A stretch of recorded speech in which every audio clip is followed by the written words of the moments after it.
Green coat, black gloves, red handbag. It's the middle of winter and there's a gun in my handbag. Actually, there's a lot of stuff in there, but mostly it's the usual things that a woman carries until you get to the envelope stuffed with money and the small caliber handgun. The envelope is a pretty shade of light blue and it came from a stationery set that I bought in a little shop in an arcade in Toorak. I'd been visiting a friend who had made herself invisible in the previous few months. It wasn't a big deal, I was just trying to do better in the friends department. I'm a bit slack when it comes to friends, so I was trying to make an effort. After several tries, she eventually decided to meet me for lunch. She was very bad company, obviously depressed and just barely able to put on a glad face. It was painful, but we got through it and we bought each other a writing set. I knew she liked to write letters, so I thought it would be a fun way for us to keep in touch. I never received a letter from her, and a few weeks after our lunch she arranged for her son to come to her apartment. When he arrived, he found a note written on the writing paper I had bought for her, a copy of her life insurance and her body, all neatly laid out. She'd had enough. Her affairs were in order, and she simply left us almost as quietly as she had lived. Her son was evasive about the contents of the note. Just a goodbye note, saying how much he loved us, that sort of thing.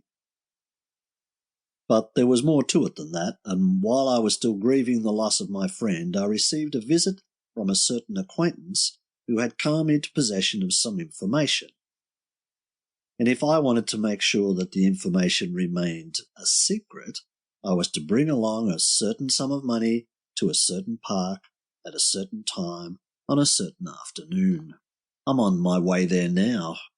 It's cold, but I have my gloves to keep my hands warm, with the added benefit of not leaving fingerprints and protecting my hands from gunshot residue. Don't get me wrong, I haven't actually decided to kill the blackmailing bastard. I may give him the money instead. I haven't decided. I may flip a coin. I may kill him if it rains, spare him if it's fine. I wonder if he knows that his life hangs on the outcome of a weather report. He deserves to die for what he did to my friend, but that's not how the world works. People rarely get what they deserve. My friend made her choice and she cannot be hurt any more. I have to look out for me. Putting it simply, I'll kill him if I think I can get away with it. If the circumstances are such that I can walk away undetected, then I'll shoot him and I won't lose any sleep. With a bit of luck, the park will be emptied by the inclement weather, and no one will take much notice of a single gunshot. I heard it, but I thought it was a car backfiring, so I didn't think much about it, officer. The police will go through his papers and see that he was blackmailing a whole host of people, and not just women.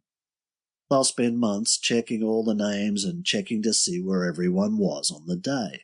If I had known I needed an alibi, officer, I would have made sure I had one. But I was just out shopping and I doubt that anyone would remember me. No, I don't own a gun. No, I've never fired a gun in my life. The first bit is true, and I'll look very convincing when I say it. The gun belonged to a lover from many years ago. He gave it to me for protection. It was mostly him I needed protection from, and some of his hoodlum friends. But once he was gone, the threat went away, and it cured me of bad boys for life. A fully loaded .32 automatic seemed like something that might come in handy one day. I kept it cleaned and well oiled. No use having a gun if you don't look after it. There is always a chance the gun will misfire. The ammunition is old, but it will give him the fright of his life even if it does. I hope I don't have to burn this coat. I really like this coat. Only one more stop and this tram will be outside the park. The money or the gun. As I step off the tram, it starts to rain.